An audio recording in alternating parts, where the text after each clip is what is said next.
అవి సమాధానకరమైన ఉద్దేశములే గాని హానికరమైనవి కావు. ఇదే యెహోవా వాక్కు. మీరు నాకు మొరపెట్టుదురే అని, మీరు నాకు ప్రార్థన చేయుచూ వత్తురే అని నేను మీ మనవి ఆలకింతును. మీరు నన్ను వెదకిన ఎడల, పూర్ణ మనస్తో నన్ను గూర్చి విచారణ చేయునెడల మీరు నన్ను కనుగొందురు, నన్ను నేను మీకు కనపరుచుకొందును. ఇదే యెహోవా వాక్కు. ప్రభు తన మాటలు మన కొరకు దీవించుగాక. ఆమేన్. చిన్న ప్రార్థన చేద్దాం. ప్రేమ కలిగిన తండ్రి, పండుగలలో మొదటి దినాన్న చేరివచ్చిన సంఘమంతటి కొరకు స్తోత్రాలు. నన్ను బలపరిచి మా అందరితో మాట్లాడమని యేసు నామమున అడుగుచున్నాను తండ్రి. ఆమేన్. ఒకసారి హల్లెలూయా అనండి అందరూ. ఇంకొంచెం వాల్యూమ్ పెంచండి. చాలా సంతోషం. ఇక్కడ దేవుడైన ప్రభు ఏమంటాడంటే, నేను మిమ్మల్ని గూర్చి ఉద్దేశించిన సంగతులను నేను ఎరుగుదును. ఇప్పుడు మనందరం ఉన్నామా?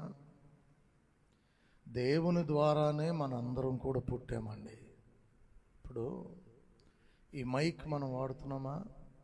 ఇంజనీరు ఇది ఇలా వాడబడాలని తయారు చేశాడు. ఆయనకు ఉద్దేశం అది. ఇప్పుడు ఇక్కడ ఏసీ ఆన్లో ఉంది కదా, దాన్ని తయారు చేసిన ఆయన అది వాతావరణాన్ని చల్లబరుచున్నట్లుగా తయారు చేశాడు. అందుకు అది అట్లా పనిచేస్తుంది.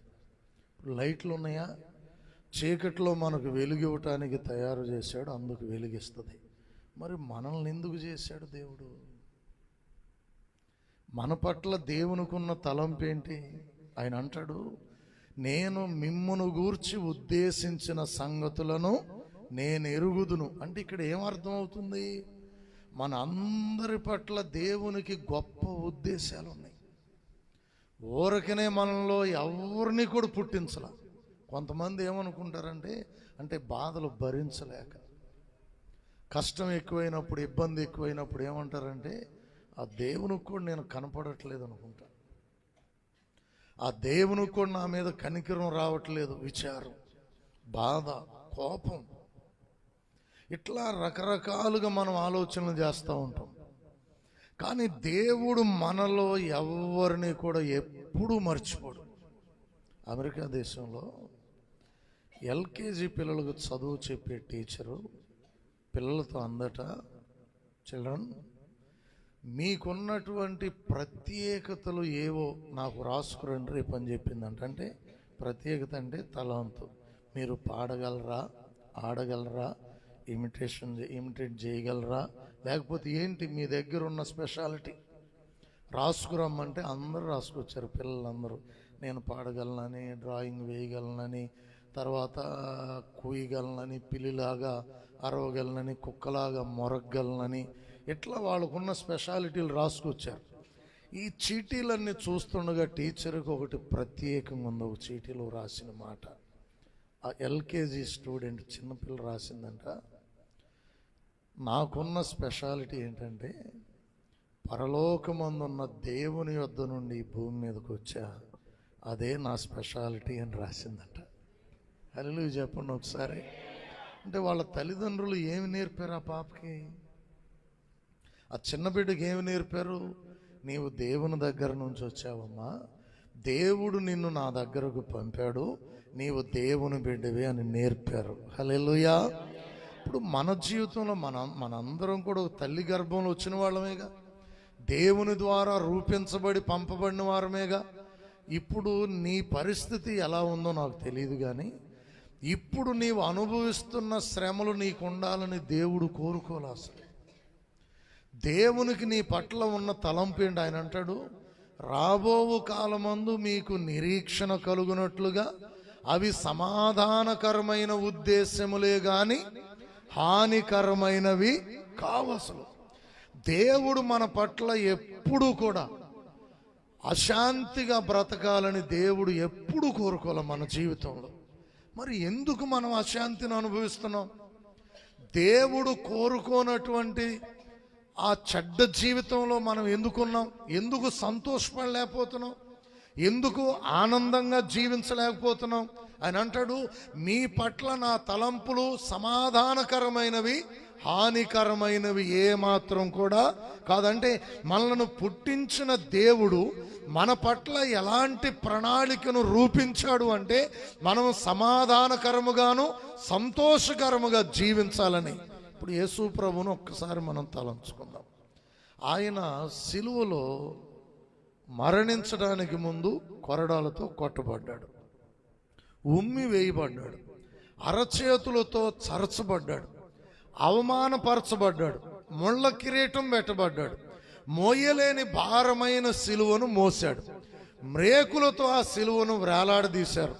ఆ సిలువలో కొన ఊపిరిలో ఉండగా వీళ్ళందరూ ఇంకా అవమానపరుస్తూ ఉంటే, తండ్రి వీరేమి చేయుచున్నారో వీరెరుగరు గనుక వీరిని క్షమించు అంటే దేవుడు మనకి ఏమి ఇవ్వటానికి వచ్చాడు? ఆయన శ్రమను భరించి, కష్టాన్ని భరించి, అవమానాన్ని భరించి, గాయములను భరించి, మరణించి మనకు జీవాన్ని ఇవ్వటానికి, మనలను మరణము నుండి విడిపించడానికి, మన గాయములకు ప్రతిగా ఆయన గాయములను పొందాడు. మన సమాధానార్థమైన శిక్ష ఆయన తన మీద వేసుకున్నాడు. అంటే దాని అర్థం ఏంటి? మన పాపముల వలననో మనకు కలిగిన శాపము వలననో మనము ఇబ్బందులు పాలు కాకూడదనే మనకు ప్రతిగా యేసుక్రీస్తు సిలువనెక్కాడు. హల్లెలూయా. మరి ఇప్పుడు మనం ఎందుకు శ్రమలు ఎక్కువగా అనుభవిస్తున్నాం? ఆయన మనకు ప్రతిగా గాయాలు పొందితే, ఆయన మన సమాధానార్థమైన శిక్ష ఆయన మీద వేసుకుంటే మనం ఎందుకు ఈ శ్రమలలో నుండి బయటకు రావట్లా? మత్తయి సువార్త 11:28 కూడా ఒకసారి చదువుదాం. మత్తయి సువార్త 11:28.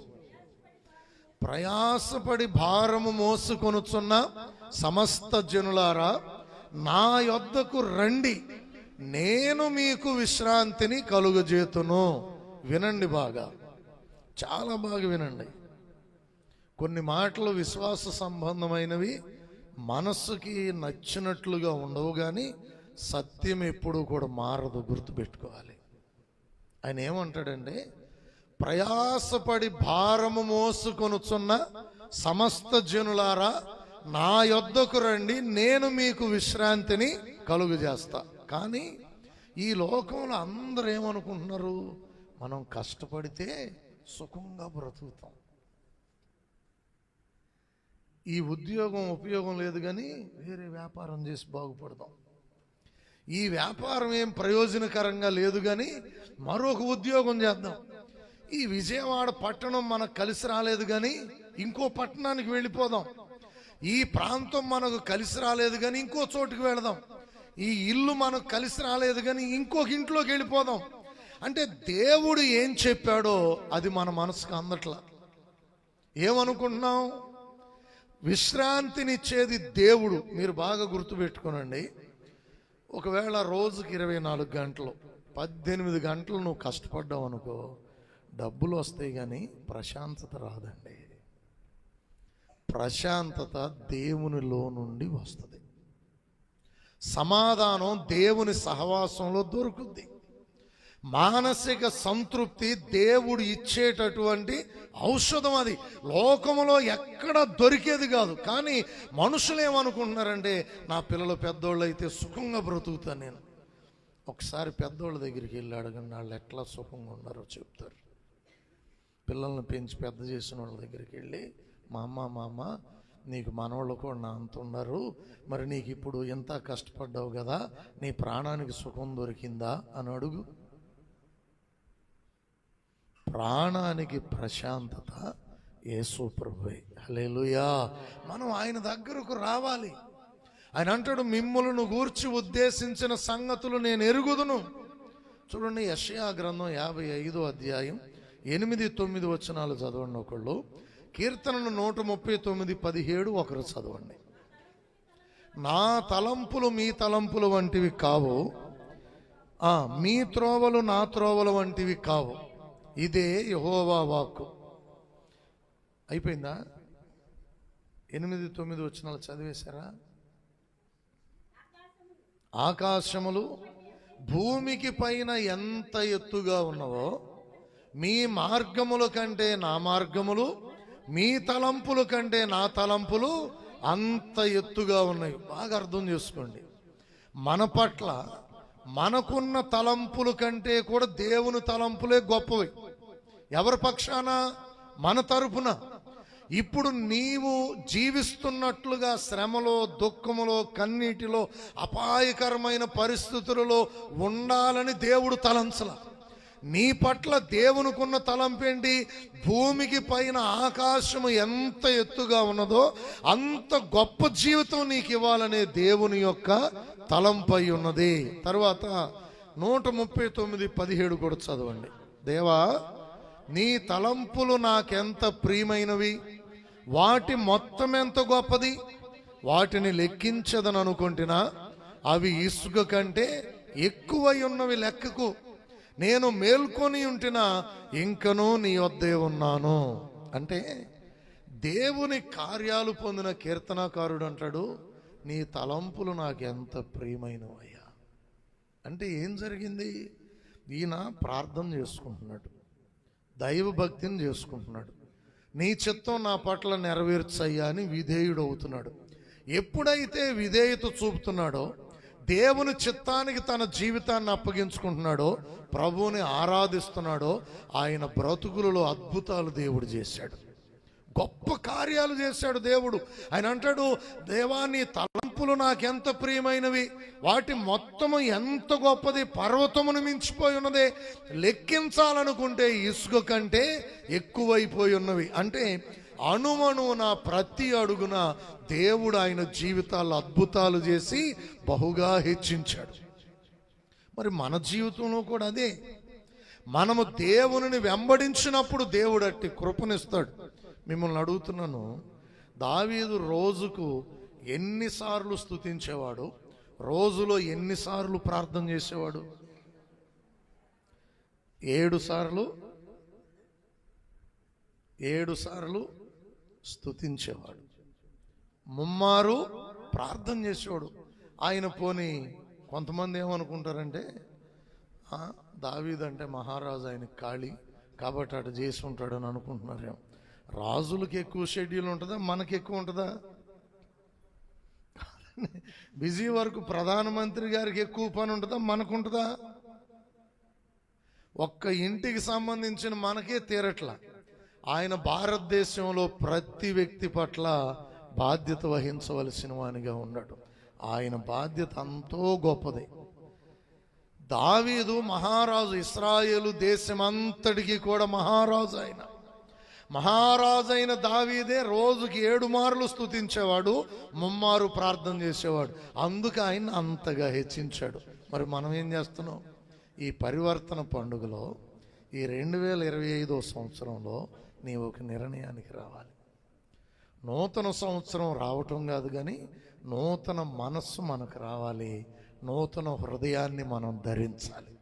హల్లెలూయా. నూతనమైన తలంపులతో నూతన సంవత్సరంలో మనం ప్రవేశించాలి. దేవునితో మనం నూతనమైన నిబంధన చేయాలి.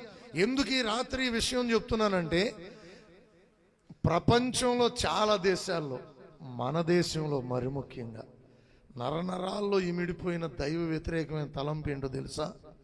నా రాత ఇట్ట రాశాడు కాబోలు, నా కర్మ ఇట్ట కాలిపోవాలి కాబోలు, నా బ్రతుకు ఇట్లాగే పూర్తయిపోవాలి కాబోలు. తప్పది. అసలు యేసు ప్రభు దాన్ని ఎప్పుడు అంగీకరించడు. మన తలరాత మార్చడానికి సిలువెక్కాడు నాయన. హల్లెలూయా.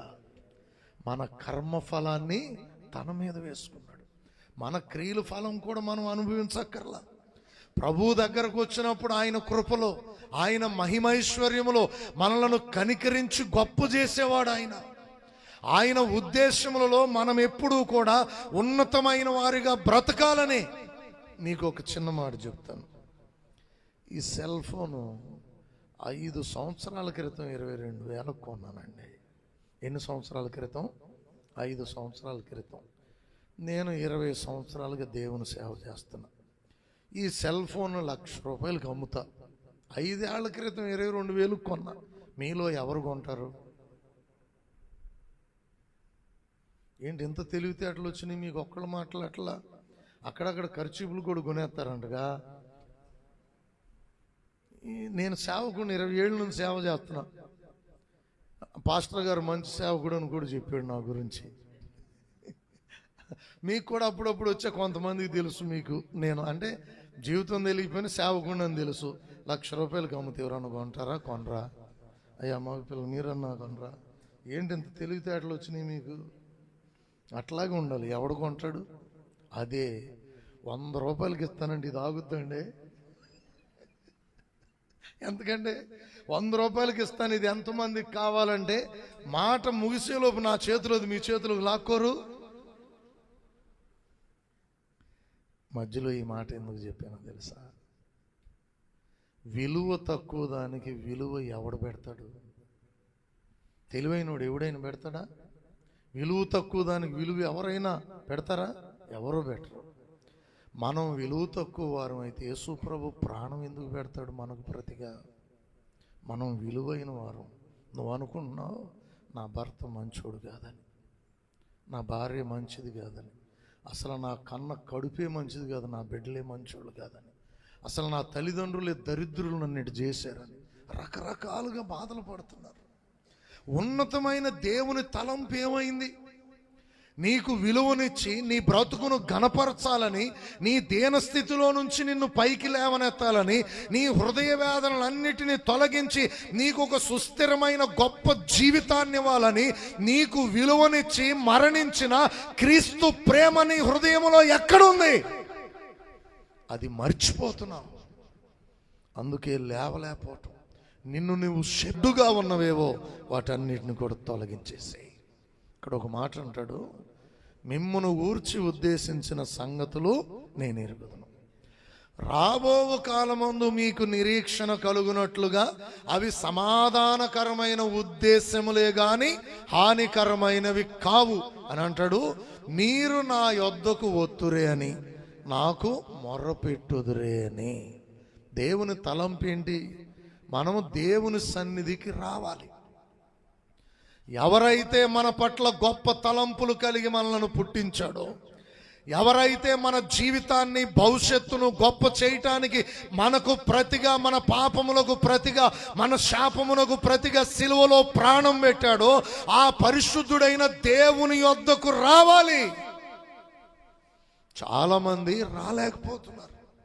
నీకు విలువనిచ్చిన దేవుని ప్రేమను గుర్తించలేకపోతా ఉన్నావు.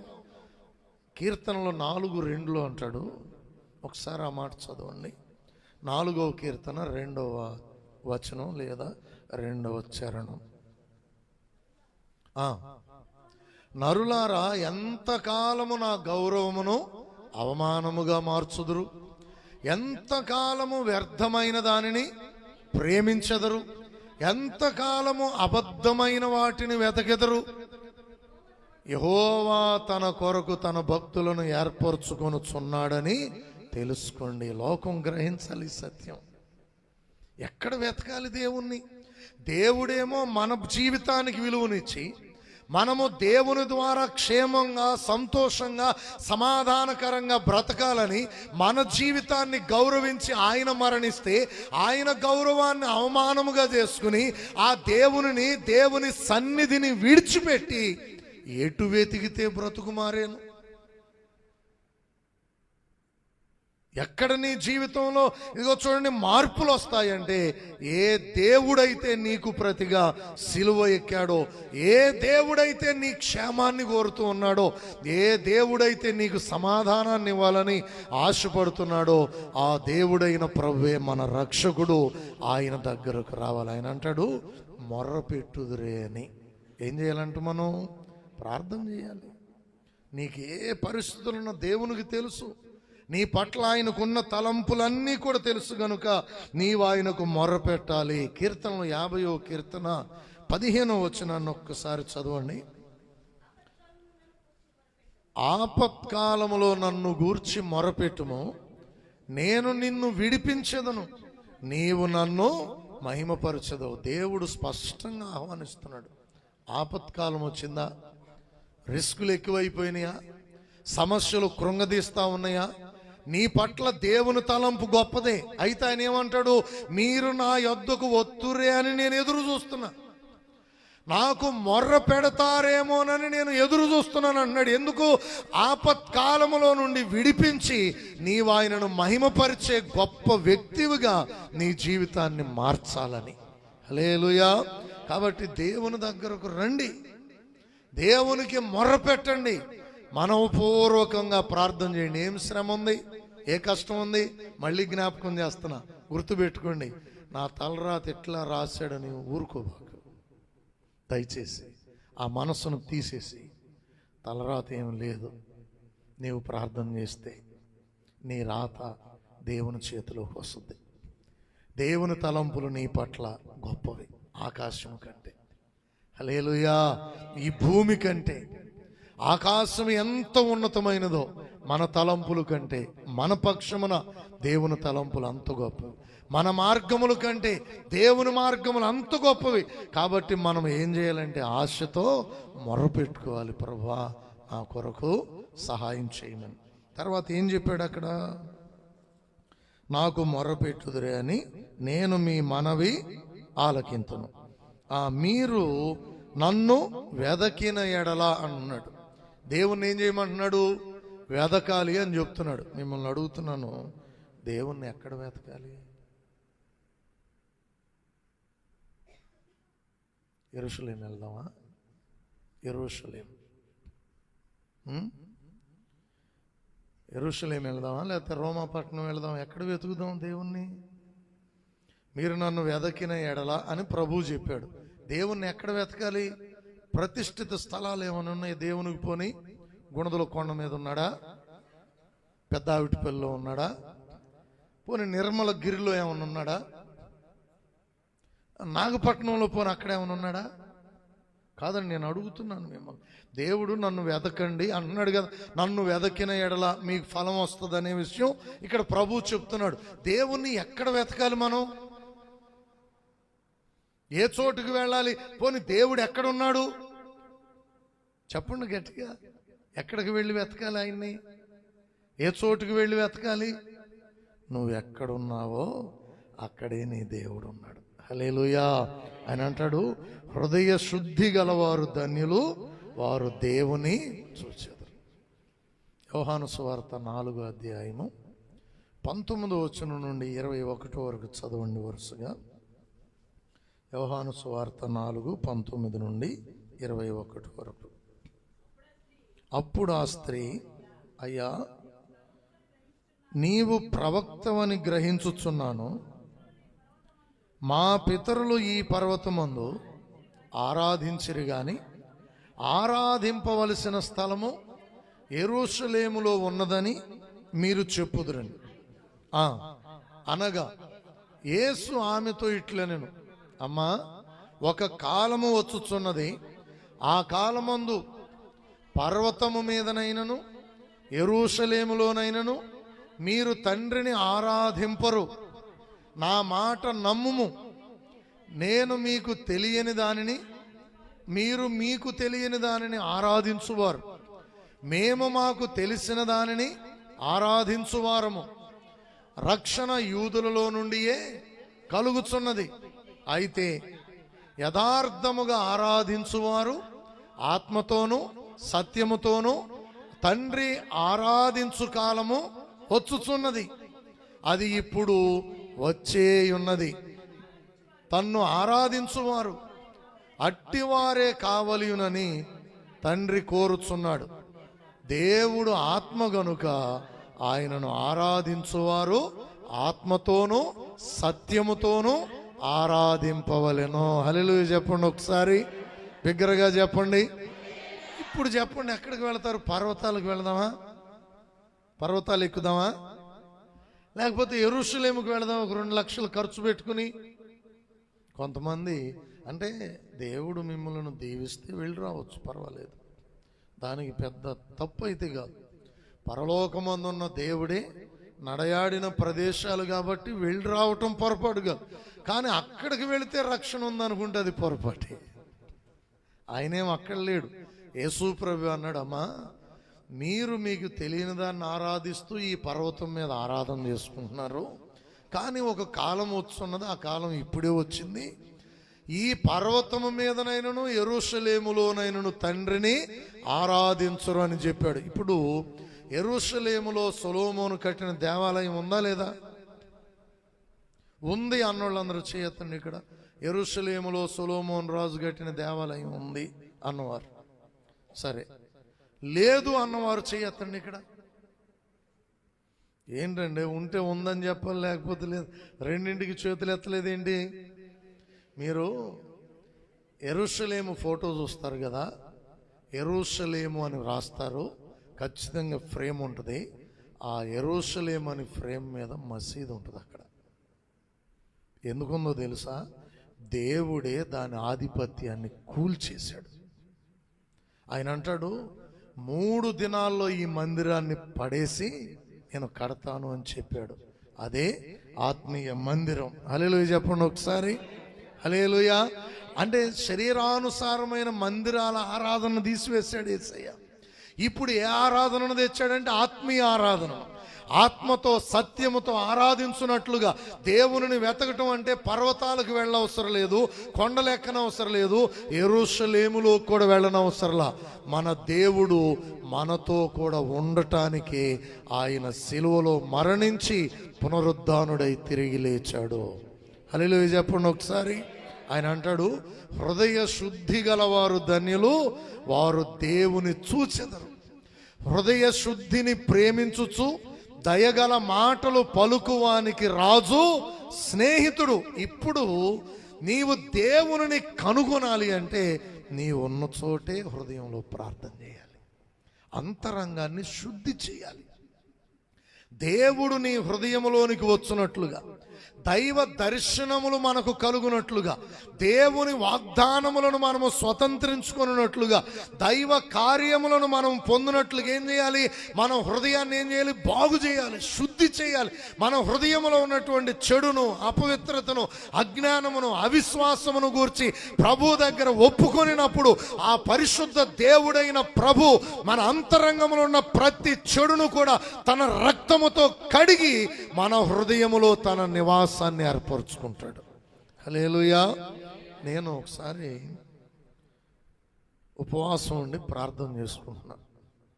కొన్ని దినాలుగా ఉన్న, అప్పటికి దాదాపు 40 రోజులు ఉపవాసం ఉండి ప్రార్థన చేసుకున్న దేవుని సన్నిధిలో.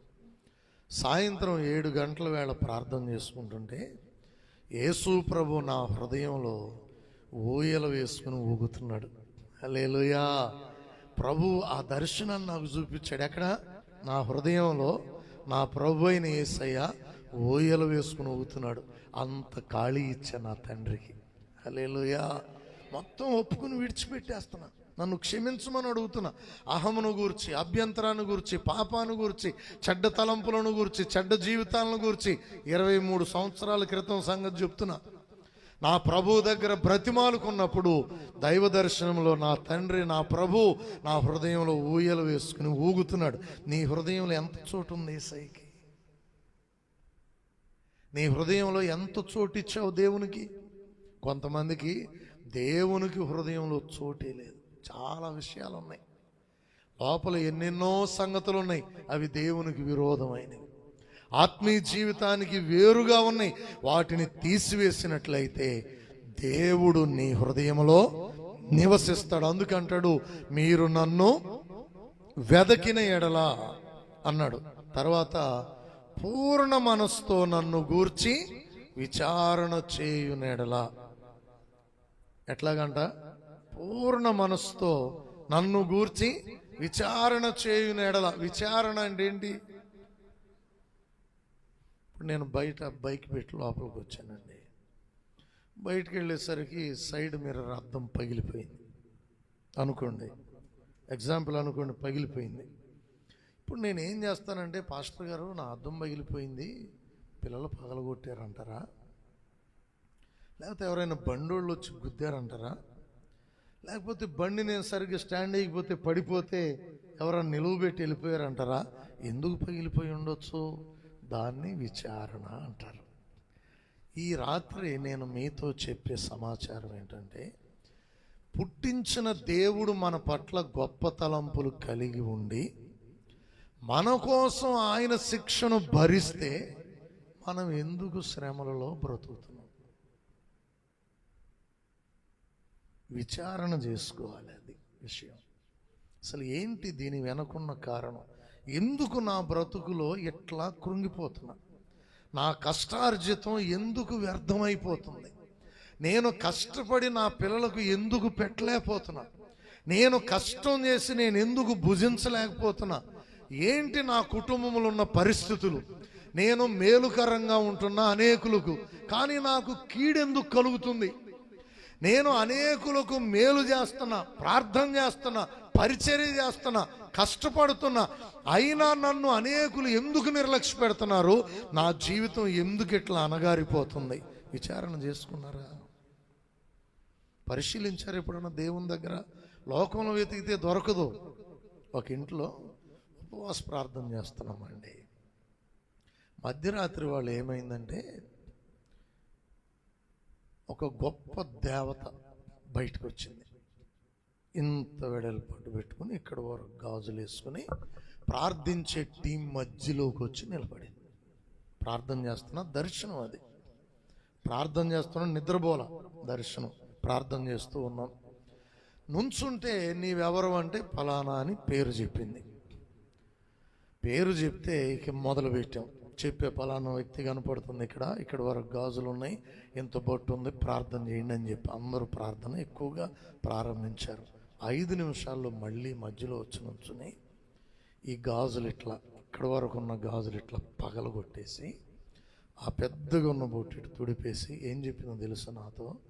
16 సంవత్సరాలకి ఈ ఇంట్లో ఉంటున్నా, ఇప్పుడు వచ్చి ఖాళీ చేపిస్తున్నావు అని వెళ్ళిపోయింది.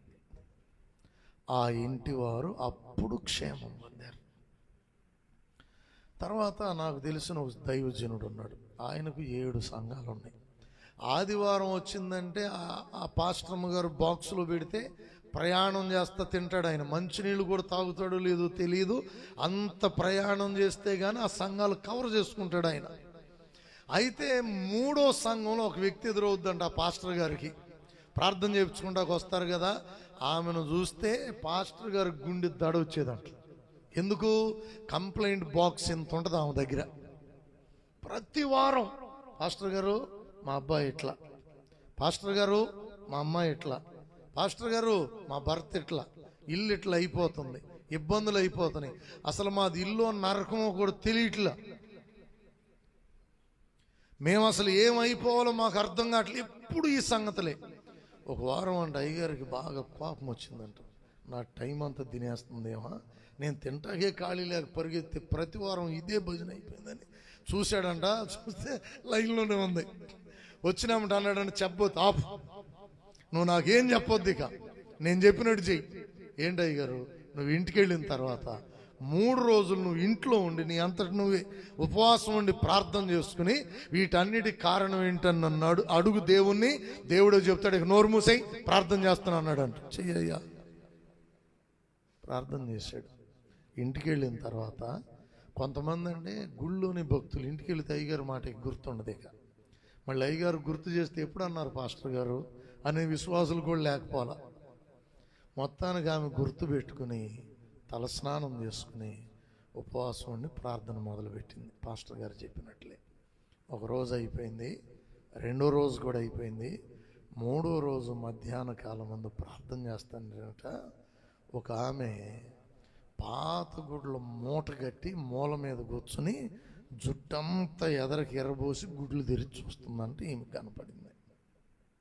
కనపడి అంటదంట, చెయ్యి చెయ్యి చెయ్యి చెయ్యి. ఏంటి ఇంతకాలం కనపడలా, ఇప్పుడు వచ్చింది బయటికి. చెయ్యి చెయ్యి చెయ్యి చెయ్యి అంటే ఆపిద్దామని ఆమె ఇంకా పట్టుదలతో చేస్తే దిగ్గును లేచి నిలబడి ఆ మూటనంట నెత్తి మీద పెట్టుకుని సుఖంగా ఉండండి, ఇక ప్రార్థన చేస్తున్నావుగా పోతనాలే అని చెప్పి వెళ్ళిపోయిందంట. అక్కడ నుండి ఆ ఇల్లు వర్ధిల్లింది. హల్లెలూయా. ఆ రోజు నుండి ఆ కుటుంబం పైకి వచ్చింది. ఇక శ్రమలు పోయినాయి, కష్టాలు పోయినాయి, వివాదాలు పోయినాయి, యాక్సిడెంట్లు పోయినాయి, ప్రమాదాలు తప్పిపోయినాయి. అన్ని విషయాలు ఎక్కడికి వచ్చారు? సురక్షితమైన పరిస్థితుల్లోకి వచ్చారు. ఇక వస్తుంటే అయ్యగారికి ఆనందం. ఎందుకని? బాగుంది వస్తుంది. ఇక అది పోయింది. కంప్లైంట్లు పోయి ఇంట్లో కష్టం నిలవగా ఆమె కష్టంలో నుండి ఉన్నదానిని తీసుకొస్తుంటే వారం వారం పాస్టర్ గారికి ఏం కలిగింది? సంతోషం కలిగింది. ఆ ఊరిలో, ఆ ఇంటిలో ఆమె అభివృద్ధిలోకి వచ్చింది. హల్లెలూయా. మరి మీరు విచారణ చేసుకుంటున్నారా? దేవుణ్ణి తప్పు పట్టొద్దు. నేను మళ్ళీ చెప్తున్నా, దేవుడు నీ రాత అట్లా రాయిలా, నీ కర్మ అట్లా కాలిపోవాలని దేవుడు అనుకోలా. నీకు ప్రతిగా మరణించిన క్రీస్తు ప్రేమ నిన్ను లేవనెత్తబోతుంది. హల్లెలూయా. 2026 నీ జీవితం మారిపోబోతుంది. నీ హృదయాన్ని దేవునికి ఇచ్చినట్లయితే, ఈ రాత్రి నీ జీవితాన్ని గురించి విచారణ చేసినట్లయితే, సత్యాన్ని వివరించి నీ ఉన్న గోతిలో నుండి దేవుడు నిన్ను పైకి లేవనెత్తేవాడు, పరిస్థితులన్నీ మార్చేవాడు. ఆయన మన జీవితాలను బాగు చేయటానికి వచ్చిన సత్యవంతుడైన నిజ దైవం యేసుక్రీస్తు. హల్లెలూయా. మనతో సహవాసం చేయటానికి వచ్చాడు ఆయన. మనం విచారణ చేయాలి. ఒక ఇంట్లో ప్రార్థన చేసాం. ఈ మాట చెప్పి నేను ముందుకు వెళ్తాను. వాళ్ళ ఇంట్లో వాళ్ళ తాతల దగ్గర నుంచి పాస్టర్లు ఉన్నారు. చిన్న పిల్లాడు బాగోట్ల, తగ్గట్ల. హాస్పిటల్కి తీసుకెళ్తే ప్రార్థన చేయండి అని ఆ ఇంట్లో వాళ్ళు ఆహ్వానించారు. అమ్మ మీరు ఉపవాసం ఉండండి, నేను కూడా వచ్చి ప్రార్థన చేస్తానని చెప్పాను. ఆమె ఉపవాసం ఉంది. వాళ్ళ యజమాని రక్షణ పొందలా, ఇట్లాంటివన్నీ మాట వినడం.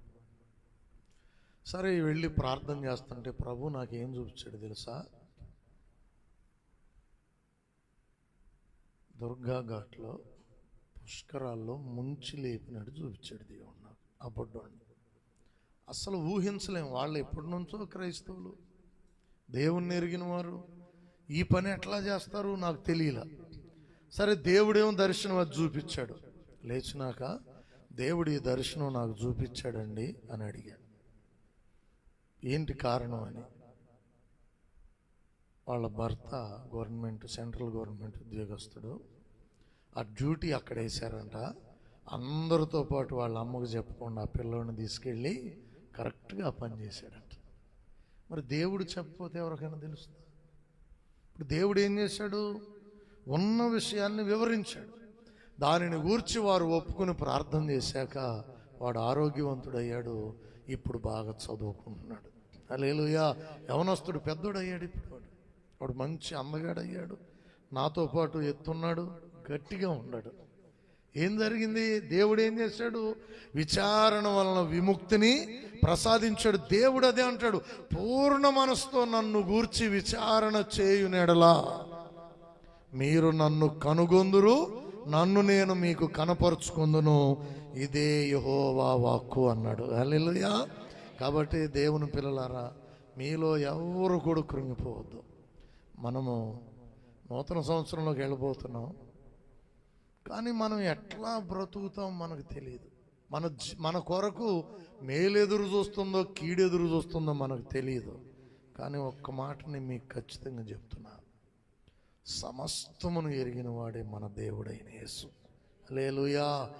ఆయనతో కానీ మనం ఉంటే నడిపిస్తాడు చక్కని త్రోవలలో, తీసుకుని వెళతాడు పచ్చిక గల చోట్లకు, నడిపిస్తాడు శాంతియుతమైన జలముల యొద్దకు, తన నామమును బట్టి నీతి మార్గములలో నడిపిస్తాడు, సేదతీరుస్తాడు, అభివృద్ధినిస్తాడు, ఆశీర్వాదాన్ని ఇస్తాడు, ప్రశాంతతనిస్తాడు.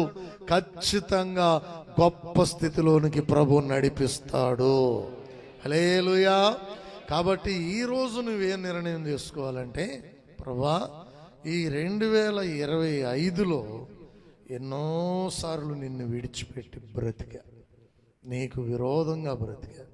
2026లో నిన్ను విడిచిపెట్టినయ్యా, నీతోనే నా సహవాసం, నీతో కలిసి నేను జీవిస్తా, నా బ్రతుకును మార్చమని నువ్వు కోరుకున్నట్లయితే దేవుడు ఖచ్చితంగా సహాయం చేస్తాడు. మొట్టమొదట మనం తెలుసుకోవాల్సిన విషయం, మనలో ఎవరిని కూడా బాధ పెట్టడానికి దేవుడు పుట్టించలేదు. అది తెలుసుకోండి.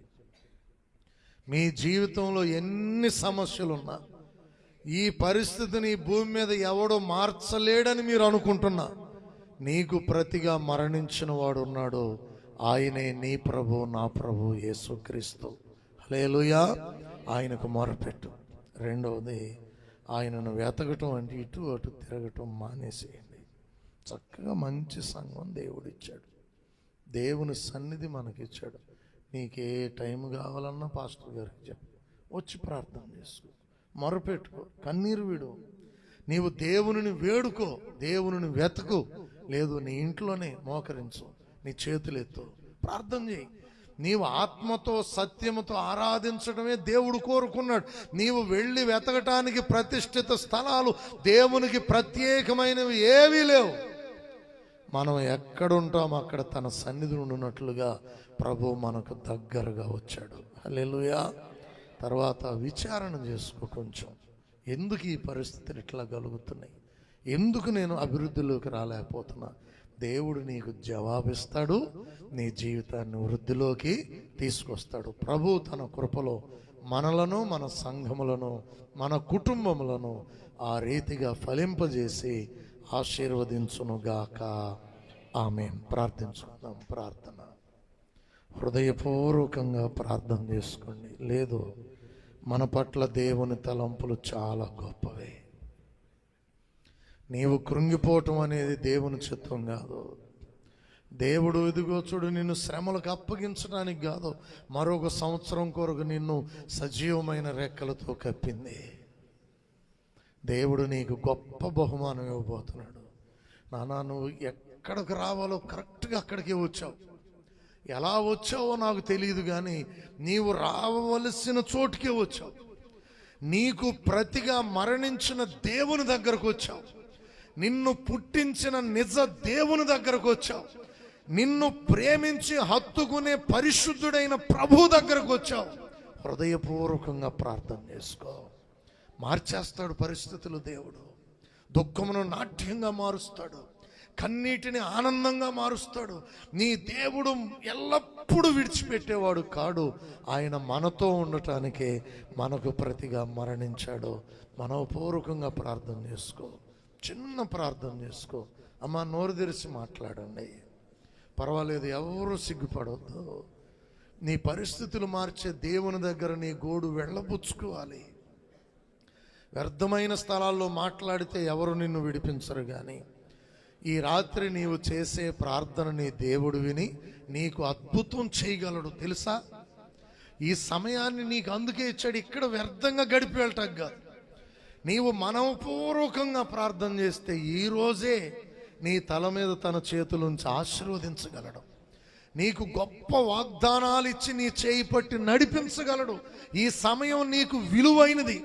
ఈ దినమును నీ కొరకే ప్రత్యేకపరిచాడు. సంఘము కొరకు, కుటుంబం కొరకు, నీ ఆత్మీయ జీవితం కొరకే దేవుడు ఈ దినాన్ని, ఈ సమయాన్ని ప్రతిష్ఠించి పెట్టాడు. ఎలుగెత్తి ప్రార్థన చేసుకో. నీ మొర్ర వినే దేవుని దగ్గర ఉన్నావు. నీకు సహాయం చేసే దేవుని దగ్గర నీవు ఉన్నావు. మనపూర్వకంగా హృదయాన్ని తెరు. చిన్న ప్రార్థనే గొప్ప కార్యాలు జరగటానికి కారణం. మనస్సు విప్పునాన, హృదయపూర్వకంగా. పై ప్రార్థన, అలవాటు ప్రార్థన వద్దు. నీ పరిస్థితులను గురించి ప్రార్థన చేయి. విచారణ చేసుకో. దేవుని తలంపది కాదు. నీ కన్నీరు తొడవటానికే ప్రభు ఉన్నాడు. నీ కష్టాలు భరించడానికే ప్రభు ఉన్నాడు.